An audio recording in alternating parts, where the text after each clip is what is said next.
Bonjour, pour cette deuxième capsule du débat des candidats, nous vous présenterons leurs réponses à la question de Mme Denise Proulx concernant les aînés. Bonjour, je suis Denise Proulx. Alors, ma question est celle-ci. Quelle est la position de votre parti concernant l'accessibilité au supplément de revenu garanti pour les aînés et l'augmentation de celui-ci pour sortir les aînés de la pauvreté? Le sens de ces projets de loi, c'est que d'augmenter de 110 $ par mois le supplément de revenu garanti, de s'assurer qu'il y a 6 mois de versement lorsqu'un conjoint décède, qu'on continue pendant 6 mois pour que la personne qui se retrouve seule n'ait pas à subir les inconvénients de ça. L'inscription automatique au supplément de revenu garanti, on sait qu'il y a beaucoup d'aînés qui avaient droit, qui ont été floués, qui n'ont pas pu l'avoir parce qu'il n'y a pas d'inscription automatique. Ça serait facile de le faire selon l'Agence du revenu et on ne voit pas pourquoi ça ne se ferait pas. La pleine rétroactivité, les gens qui pouvaient y avoir accès et qui n'ont pas eu accès, on veut qu'on retourne en arrière jusqu'au moment où il y avait droit pour qu'ils puissent avoir la pleine rétroactivité des montants qui leur sont dus. Et on veut majorer l'allocation aux conjoints survivants au niveau du supplément de revenu garanti. Et je dirais que toutes ces mesures seront très peu parce que finalement, avec 110 $ de plus par mois, la personne âgée va juste atteindre le seuil du plus faible revenu. Donc, on se doit d'offrir à nos aînés une vieillesse en douceur et de ceux qui ont construit notre société se doivent de pouvoir être supportés par le gouvernement. Je cède maintenant la parole à M. Louis Lacroix. Oui, donc en tant que député du Parti vert, c'est sûr que j'appuierais une mesure comme rendre le supplément de revenu garanti automatique et rétroactif. Par contre, comme l'a indiqué Mme Brunel, le supplément de revenu garanti, c'est pas suffisant. Et c'est pour ça, finalement, que le Parti vert, on est aussi en faveur de programmes axés sur la santé des aînés, leur santé autant physique que mentale. Et ceci pour assurer la dignité de nos aînés. Oui, Madame Denise Proulx, je vais répondre précisément à votre question en rappelant peut-être que le régime de pension du Canada a été développé par le Parti libéral dès 1990 et qu'en 2008, 75%, je dirais, des gens du privé n'avaient pas de REER. Donc ce que nous proposons de faire, de fait, est de commencer par bonifier le régime de pension Canada avec une augmentation graduelle des prestations.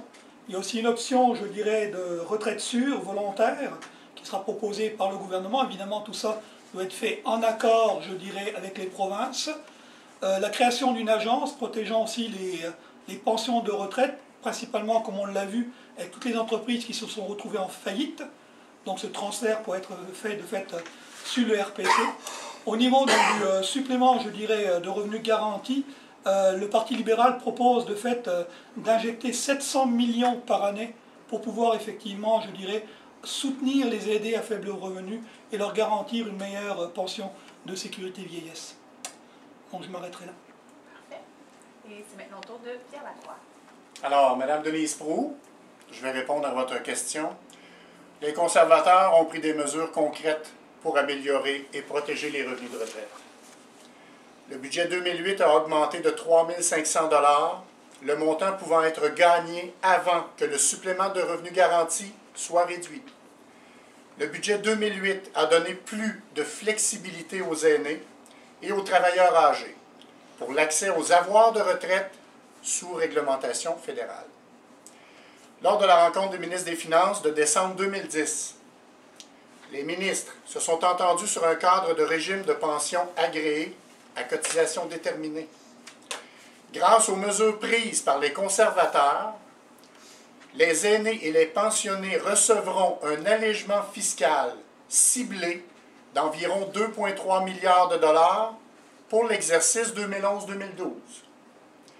Plus précisément, depuis 2006, les conservateurs ont augmenté le montant en raison de l'âge de 1 000 $ et un autre 1 000 $ en 2009. On a doublé le montant maximal du revenu admissible au crédit pour revenu de pension, le faisant passer à 2 000 $. On a instauré le fractionnement de revenus de pension. On a augmenté de 69 à 71 ans l'âge limite pour convertir des régimes enregistrés d'épargne retraite. Le budget 2011, qui a été bloqué par la coalition de l'opposition, comprenait des nouvelles mesures importantes pour les aînés. Une hausse immédiate du supplément de revenu garanti de 300 millions de dollars et la fin de la retraite obligatoire des employés sous réglementation fédérale. Alors voici tout ce que nous avons accompli et que nous allons mettre en marche pour aider les aînés à avoir une vie plus décente. Merci, M. Lacroix. C'est ce qui termine ce premier tour de table. Comme prévu, un candidat a le choix de poser une question à un adversaire sur le supplément de revenu garanti et le tirage au sort a désigné M. Louis Lacroix pour animer ce petit débat avec un de vos adversaires.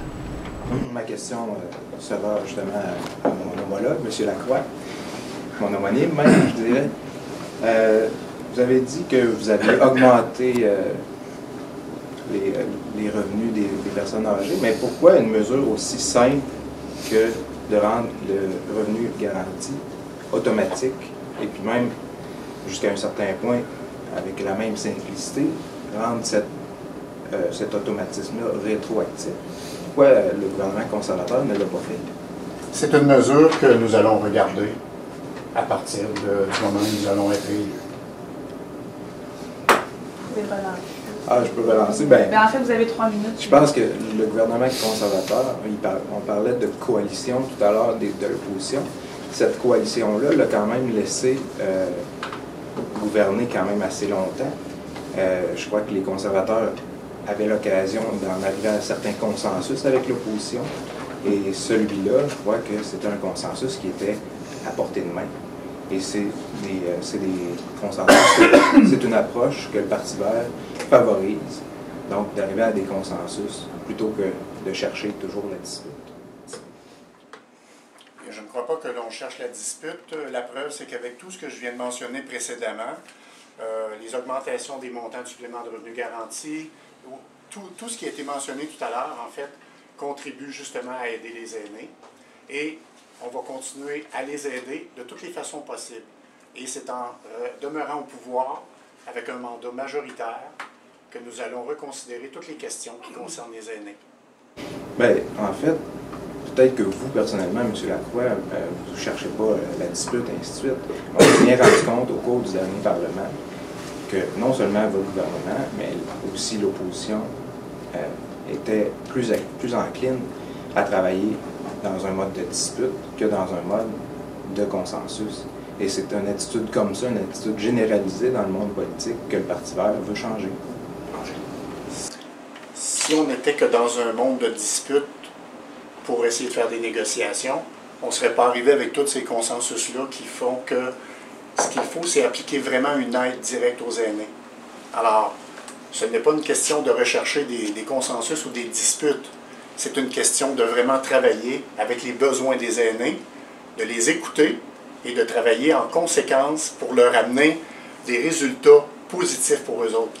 Qu'à tous les jours, ils peuvent en mesurer la capacité de ces résultats. C'est ça qui est le plus important pour les aînés. Merci, messieurs.